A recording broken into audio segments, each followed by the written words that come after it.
नमस्कार मित्रांनो, क्या आप एक ऐसे देश में रह रहे हैं जहां पेड़ों की कीमत उस जमीन से कम आंकी जाती है। ऐसा ही कुछ हो रहा है तेलंगाना के हैदराबाद शहर में। To the Hyderabad University, Rao and the students are seeking cancellation of the 400 acres of land auctions.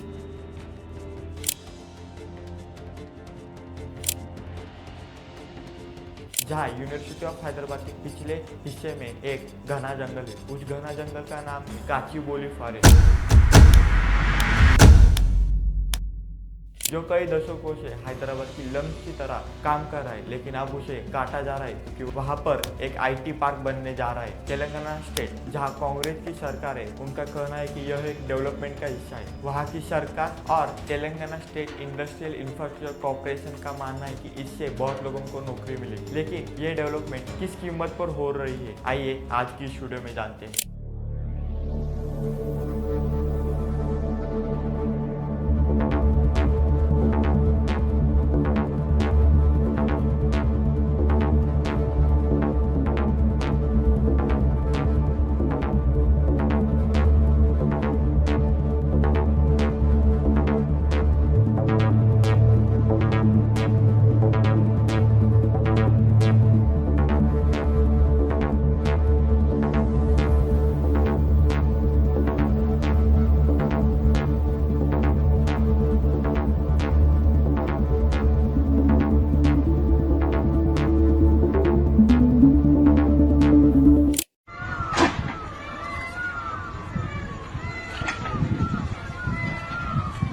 A disturbing video of birds screeching in distress as bulldozers cleared 400 acres of land in Hyderabad, Telangana has sparked public outrage.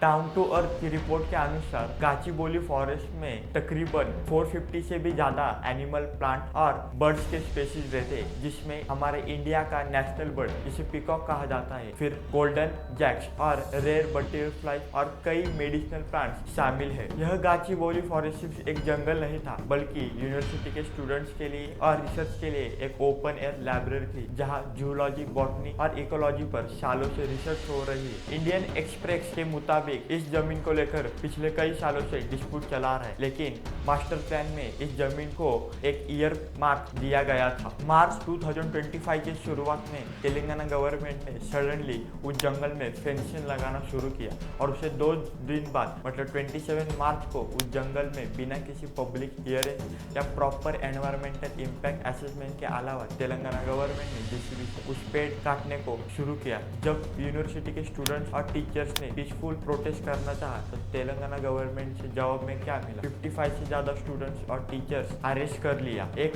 Viral video भी हुआ जहां PhD students रोते हुए कह रहे हैं कि हमने इस पेड़ के नीचे पढ़ाई की है, जिंदगी समझी है, अब वो उजड़ रहा है। का डिमांड क्या डिमांड मेन चाहिए?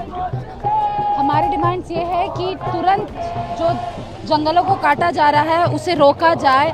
एडमिनिस्ट्रेशन और तेलंगाना सरकार दोनों ही ये क्लैरिटी दे कि वो लैंड क्यों ऑक्शन किया जा रहा है और ज़मीन का जो भी लीगल प्रोसेस है उसे लॉफुली फॉलो किया जाए। इंस्टाग्राम और ट्विटर पर सेव HCU फॉरेस्ट ट्रेंड करने लगा और देश भर के यूनिवर्सिटी ने समर्थन दिया, लेकिन तेलंगाना स्टेट गवर्नमेंट से अब तक कोई भी गंभीर जवाब नहीं आया था। 1 अप्रैल को तेलंगाना हाई कोर्ट ने उस कंस्ट्रक्शन पर रोक लगा दी, लेकिन यह सिर्फ एक टेम्परेरी रिलीफ था, परमानेंट सोल्यूशन नहीं। फॉरेस्ट सर्वे ऑफ इंडिया की 2000 रिपोर्ट के अनुसार हैदराबाद ने पिछले 10 सालों में तकरीबन 28% ग्रीन फॉरेस्ट खोया है। अब यह फॉरेस्ट भी गया तो हैदराबाद की हवा, पानी और तापमान को संभालना मुश्किल हो जाएगा। 1 हेक्टेयर शहरी जंगल सालाना तकरीबन 20 लाख करोड़ की इकोसिस्टम सर्विस देता है, जैसे कि carbon absorption, pollution filtration, rain water recharge और बायोडाइवर्सिटी प्रिजर्वेशन। अब सोचिए, उस जंगल का 50 हेक्टेयर से भी ज्यादा हिस्सा काटा जाएगा तो कितना नुकसान होगा। इंडियन इंस्टीट्यूट ऑफ इकोलॉजी के आंकड़े ये भी बताते हैं कि आइलैंड अर्बन हीट इफेक्ट उन शहरों में ज्यादा होता है जिन शहरों में रैपिड कंस्ट्रक्शन और हरियाली को तेजी से काटा काटा जाता है। ऐसा ही हैदराबाद में हुआ है। हैदराबाद में पिछले 2 सालों में 2.7 डिग्री से भी ज्यादा गर्मी बढ़ चुकी है। THTTC का कहना है कि इससे हमारे देश में विदेश निवेश आएगा और इस लोगों को और भी ज्यादा नौकरी मिलेगी। लेकिन क्या टेम्पररी जॉब के लिए हम परमानेंट नेचुरल वेल्थ को खो सकते हैं? क्या सच में यह विकास है या फिर कंक्रीट का इल्यूजन है? आप बात करते हैं 2022 नेशनल पॉलिसी, जब केंद्र सरकार ने कई नए पुराने एनवायरमेंटल क्लियरेंस लॉज को डायलूट किया, तभी से देश भर में कई बिना किसी डिटेल सिंक्रोनिटी से पेड़ों और प्रोजेक्ट्स को काटा जा रहा है। इसमें आरवे जो मुंबई में है, इनोरेग्रिक जो चेन्नई में है और आरावली जो गुड़गांव में है, ऐसे कई प्रोजेक्ट्स बिना किसी डिटेल सिंक्रोनिटी से किए जा रहे हैं। और ऐसा दिखाई दे रहा है कि हैदराबाद भी इसी रूट को फॉलो कर रहा है, जहाँ पेड़ों की कीमत पैसों से आकी जा रही है। कई लोग मानते हैं कि सिर्फ जीडीपी का डेवलपमेंट से नाता है, लेकिन नहीं। कई लोग मानते हैं कि डेवलपमेंट और ज्यादा पैसे आने से जीडीपी देश की बढ़ सके, लेकिन नहीं। हमें फ्यूचर के लिए हमारे नेचुरल रिसोर्सेज बचाने होंगे, नेचुरल फ्रेंडली पॉलिसी और भी बनाना होगा। इसमें ब्राजील से हम इंस्पायर हो सकते हैं। आपकी क्या राय है इस प्रोटेस्ट पर या इस टॉपिक पर? जरूर कमेंट बॉक्स में बताइए। इस वीडियो को ज्यादा से ज्यादा शेयर कीजिए, क्योंकि यह प्रोटेस्ट सिर्फ ट्विटर तक सीमित नहीं रहना चाहिए। सबको इस प्रोटेस्ट के बारे में पता चलना चाहिए और यह प्रोजेक्ट रुकना चाहिए। इस वीडियो को ज्यादा से ज्यादा शेयर कीजिए। आपकी क्या राय है इस टॉपिक पर? क्या आपके शहर में भी ऐसे प्रोटेस्ट या ऐसे प्रोजेक्ट्स हो रहे? जरूर कमेंट बॉक्स में बताइए। इस वीडियो से थोड़ी भी इंफॉर्मेटिव या नॉलेज मिली हो तो वीडियो को लाइक और चैनल को सब्सक्राइब जरूर कीजिए। तो मिलते हैं नेक्स्ट वीडियो में, तब तक के लिए नमस्कार।